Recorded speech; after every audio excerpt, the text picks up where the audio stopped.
So basically, diversification as a risk mitigation tools helps us to protect against any type of risk, including political risk as well.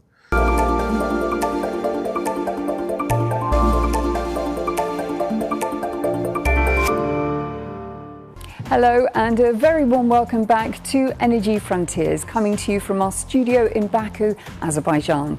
Today we're going behind the scenes at the State Oil Fund of the Republic of Azerbaijan, otherwise known as SOFAZ, the sovereign wealth fund which has generated more than $207 billion in revenue since it was established in 1999. But first, here's an overview of how its portfolio is broadening beyond hydrocarbons. SOFAZ was originally set up to manage Azerbaijan's oil revenues, and in 2025 it pivoted towards sustainable and renewable energy, taking a 49% stake in a 402 megawatt solar-powered portfolio in Italy. SOFAZ's diversification has extended to infrastructure, with an investment of around $66 million in London's Gatwick Airport. And as part of its broader bid to reduce dependence on oil revenues, SOFAZ has rebalanced its asset mix in recent years, increasing its exposure to gold and real estate whilst reducing its holding of bonds. So what does 2026 hold in store for SOFAZ as it continues to diversify its investments and build upon its recent move into European green energy? Rovchan Javadov, it's wonderful to see you. Thank you for talking to Euronews today.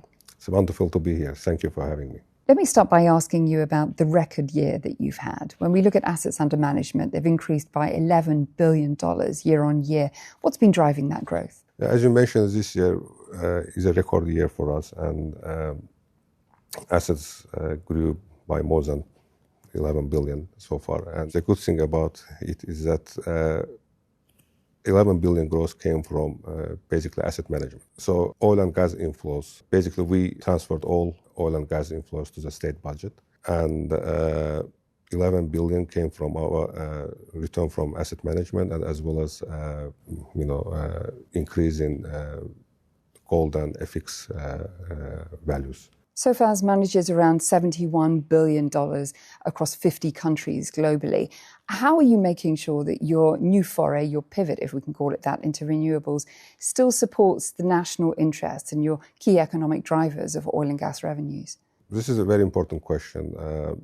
Our global strategy has to always serve Azerbaijan's long-term interests as well. So our modern oil and gas strategy was shaped by, under the leadership of Haydar Aliyev, our national leader, in early 1990s.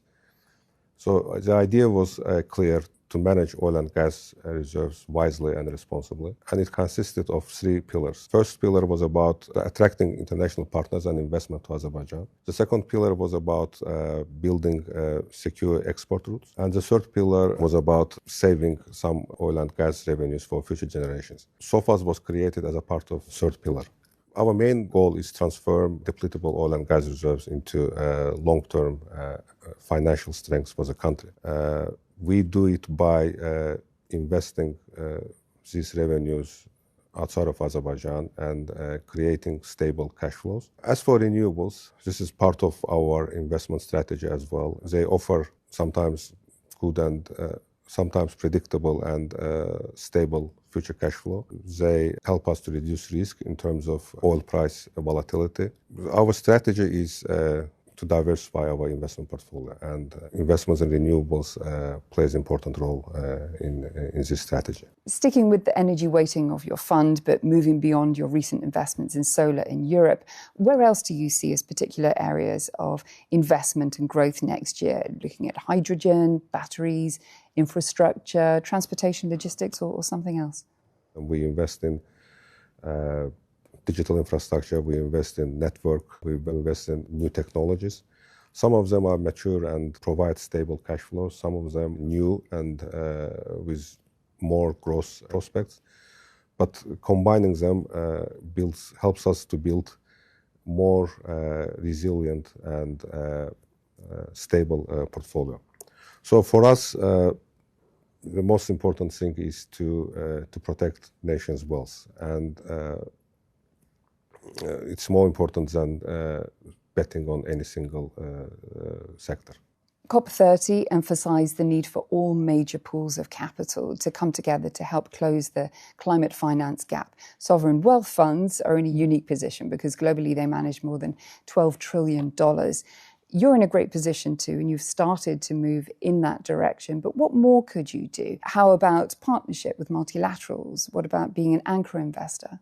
We fully support a global push to close climate finance gap, especially in emerging markets.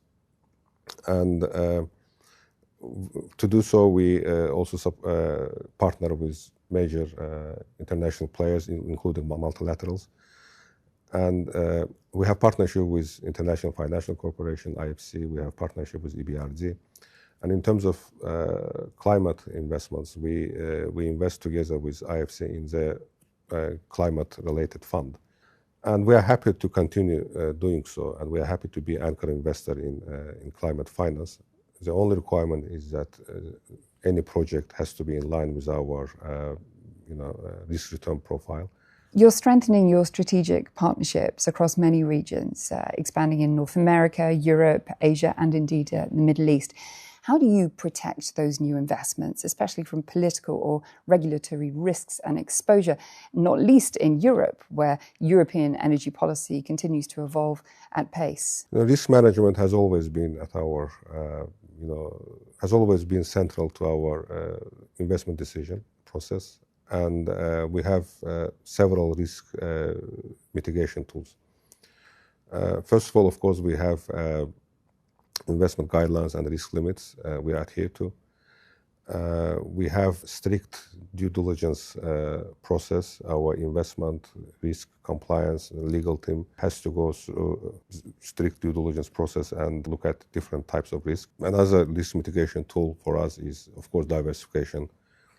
Our investments are spread across different asset classes, across different sectors, different countries, different regions. You mentioned Europe. In Europe, we follow regulation and legislations, and of course, all these risk management tools helps us to protect the fund and also to be able to see and invest in different opportunities globally. We have to leave our conversation there, but Rovshan Javadov, thank you very much for speaking to me today. Thank you for having me. Well, that's all we have time for in this edition of Energy Frontiers, and indeed it's the end of this series. I very much hope you enjoyed it, and for all of the episodes, just head to euronews.com. Thanks for watching, take care, and I'll see you soon.